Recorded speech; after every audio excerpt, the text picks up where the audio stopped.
Un jeune homme mort dans la nuit de mardi à mercredi à Nantes, décédé alors qu'il avait participé à un rodéo urbain, phénomène en vogue semble-t-il dans certains quartiers. Les autorités tentent d'y faire face. À Évry par exemple, 6 motos scooters ont été confisqués cette semaine par la police municipale. Pour en parler sur ce plateau, Rimbé du service police-justice de BFM TV et Erwan Germer, vous êtes secrétaire départemental 93 unité SGP Police.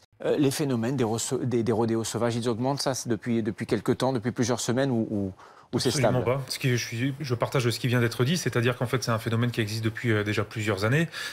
Tous les ans, à partir des beaux jours, on ressort les motocross, on fait n'importe quoi avec, on circule en ville, au milieu des trottoirs, au risque de renverser des gens. C'est pas un phénomène nouveau et on a le plus grand mal à traiter ce type de phénomène. Justement, pourquoi ? Eh bien, tout simplement parce que les autorités craignent parfois des débordements si y a des prises en charge qui sont effectuées par les policiers. Donc les instructions sont très claires, c'est de ne pas se mettre à poursuivre ces individus dans les rues pour éviter l'embrassement des quartiers en cas d'accident. Pardon, vous êtes en train de nous dire que quelqu'un fait n'importe quoi avec sa moto sans casque, qu'il risque sa propre vie, la vie des autres piétons ou personnes qui peuvent se trouver sur la chaussée. Et vous avez pour consigne de les laisser faire. C'est exactement ce que je suis en train de vous dire. Ça crée d'ailleurs un sentiment chez les policiers qui est assez... ils sont assez résignés parce qu'ils ne comprennent pas pourquoi on ne les laisse pas essayer d'interpeller ces individus. En tout état de cause, il y a des peines de prison qui sont maintenant prévues depuis 2 ans et qui sont assez importantes. Ça peut monter jusqu'à 5 ans, 75 000 € d'amende en cas de circonstances aggravantes multiples. Mais c'est pas suffisant. Et le phénomène... c'est pas qu'il s'amplifie, mais je veux dire, la semaine dernière en Seine-Saint-Denis, par exemple, on a eu un phénomène avec 42 roues qui se sont mis à circuler n'importe comment. Ça s'est fini à contresens sur l'autoroute. Donc les policiers sont aussi des gens responsables. Ils prennent la mesure des risques lors de ces poursuites. Ils sont aussi de leur propre initiative.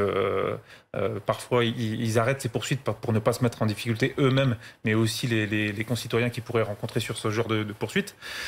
Mais en tout état de cause, il y a aussi une raison pour laquelle les policiers ne les prennent pas en charge. C'est que le traitement médiatique qui est fait parfois, on ne cherche pas en fait la responsabilité de celui qui a causé l'accident. On met tout de suite en cause la police dans son intervention, c'est-à-dire qu'on ne cherche pas à savoir comment est survenu l'accident, on se demande si la police n'était pas responsable de cet accident qui est survenu. C'est le cas, vous venez de parler de l'accident de Nantes. La première réaction qui a été faite de la part des autorités, c'est de dire qu'il n'y avait aucun véhicule de police dans les alentours.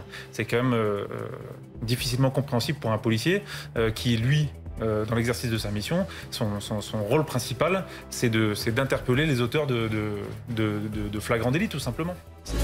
Retrouvez toute notre actualité sur videopolice.com, la chaîne YouTube d'Unité SGP Police.